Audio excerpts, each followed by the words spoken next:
Assalamualaikum warahmatullahi wabarakatuh. Perkenalkan, nama saya Adaha Kamila Yasmin, kelas A reguler 2020, NIM 3201122013.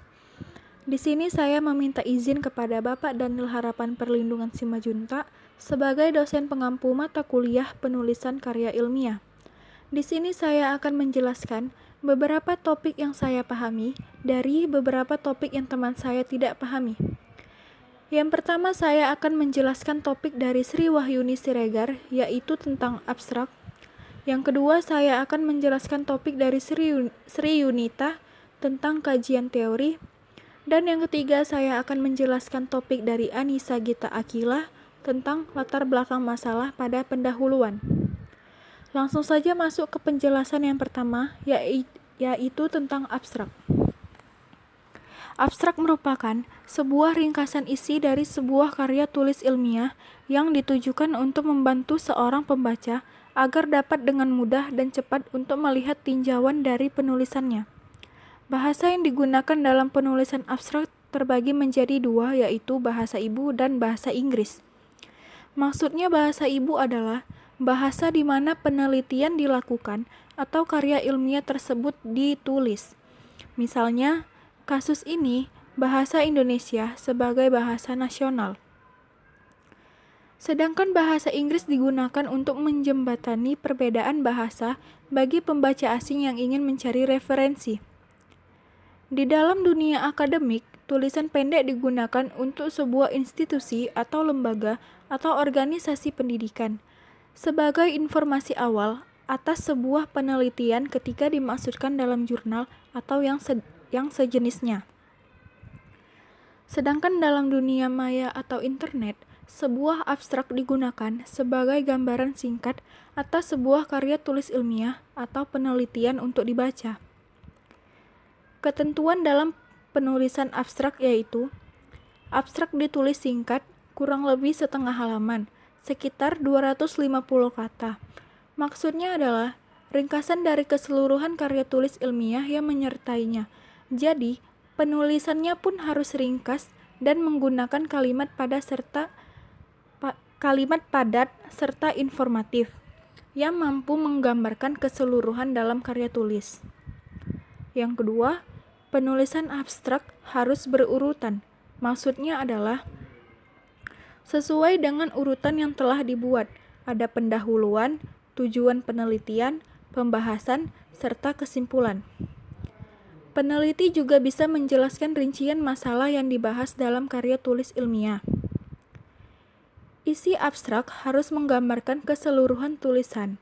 Maksudnya adalah informasi yang tertulis tidak boleh bertentangan dengan tulisan yang sebenarnya. Artinya, abstrak juga seharusnya tidak memuat informasi baru atau opini tambahan, dalam kata lain, mengambil kesimpulan dari sebuah jurnal. Fungsi abstrak 1. Menyajikan informasi singkat yang menggambarkan keseluruhan isi karya tulis. Maksudnya adalah penulisan abstrak sebagai ringkasan di bagian awal dan memudahkan pembaca untuk mengetahui gambaran besar mengenai karya tulis ilmiah. Pembaca juga bisa mengetahui gambaran besar yang telah dilakukan peneliti tanpa harus membaca keseluruhan tulisan yang tebalnya berlembar-lembar. 2. Memudahkan pembaca dalam mencari referensi. Maksudnya adalah pembaca dapat mencari referensi yang berkaitan dengan suatu topik atau permasalahan tertentu, tanpa harus repot-repot mencari informasi dengan membuka lembar demi lembar halamannya. Syarat wajib diterimanya karya tulis ilmiah. Artinya, abstrak digunakan untuk mempermudah indeks atau review, sehingga tindakan plagiat yang meresahkan kalangan akademik bisa dicegah dengan penulisan abstrak ini. Selanjutnya saya akan menjelaskan topik yang kedua, yaitu tentang teori. Kajian teori. Kajian teori adalah sesuatu yang ditemukan yang tersedia dalam literatur melalui tinjauan bacaan yang mendalam dan diharapkan mampu menganalitik yang relevan dengan rumusan masalah yang diteliti. Kajian teori juga memiliki peranan penting dalam penyusunan karya ilmiah, karena memberikan banyak definisi teori yang akan dilakukan dalam penelitian, memperjelas ruang lingkup penelitian, dan menghindari duplikasi penelitian. Jenis-jenis kajian teori. 1. Proposal penelitian. Artinya, proses penyusunan dan penyelesaian dalam laporan penelitian yang akan dibuat. Biasanya membutuhkan kajian teori yang menjadi penguat betapa pentingnya riset tersebut dilakukan. Oleh karena itulah pembuatannya bisa mengangkat poin-poin penting ke penulisannya. Yang kedua, makalah. Artinya, salah satu jenis karya ilmiah yang memang membutuhkan kajian teori dalam sistematika kepenulisannya. Letak kajian teori dalam berbagai bentuk makalah ini berada di bab 2.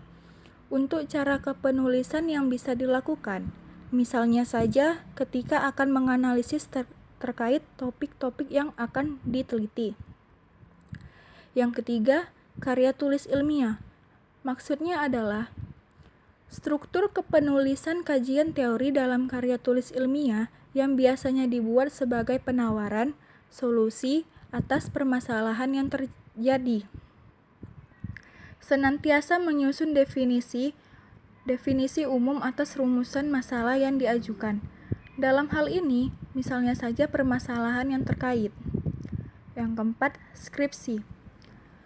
Artinya, penulisan kajian teori yang dipergunakan dalam penyusunan skripsi juga demikian adanya.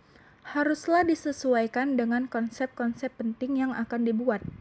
Dalam hal ini, secara singkat, kajian teori menggunakan penelitian kuantitatif terkait topik penelitian yang dibuat. Yang kelima, laporan PKL atau praktek kerja lapangan. Menjadi salah satu kegiatan yang hampir sebagian diwajibkan bagi SMK ataupun mahasiswa. Dalam hal inilah untuk contoh penyusunan kajian teori yang dipergunakan setelah diteliti. Selanjutnya saya akan menjelaskan topik yang ketiga, yaitu tentang latar belakang masalah pada pendahuluan. Latar belakang masalah pada pendahuluan merupakan penjelasan dalam bentuk uraian paragraf yang berisi alasan mengapa sebuah karya tulis dibuat. Misalnya, untuk karya ilmiah, berarti menjelaskan mengapa topik karya ilmiah tersebut dibuat. Dan misalnya, untuk proposal pensi, mengulas alasan mengapa pensi tersebut harus diadakan. Dengan adanya latar belakang masalah, pembaca jadi mengetahui hal apa yang ingin disampaikan si penulis. Cara membuat latar belakang masalah. 1. Kondisi ideal. Maksudnya adalah bagaimana seharusnya suatu keadaan berjalan, bisa ditulis dalam bentuk visi dan misi yang hendak dicapai. Yang kedua, kondisi faktual. Artinya, tentang keadaan yang benar-benar terjadi saat ini, bisa berupa masalah sehingga menjadi dasar dibuatnya suatu penelitian atau kegiatan. Penulis bisa memberikan data atau fakta terkait supaya lebih kredibel. 3. Pembahasan. Artinya, peneliti sudah pernah melakukan suatu kegiatan atau terjun langsung ke lapangan, baik dari negara atau tempat lain, dengan topik yang sudah dibuat. Kelemahan. Artinya, yang keempat, kelemahan. Artinya, dalam latar belakang, si peneliti harus menjelaskan kelemahan tersebut. Yang kelima, tujuan penelitian, di mana si peneliti membahas permasalahan karya ilmiah lebih detail dan dalam. Yang keenam, metode penelitian.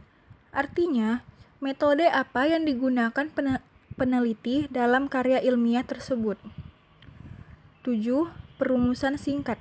Maksudnya adalah mengenai pertanyaan peneliti. Dan yang terakhir, ke-8, solusi. yaitu berupa saran singkat atau penawaran solusi terhadap masalah sebelum lanjut ke pokok pembahasan. Demikian penjelasan singkat dari saya, lebih kurangnya saya mohon maaf. Assalamualaikum warahmatullahi wabarakatuh.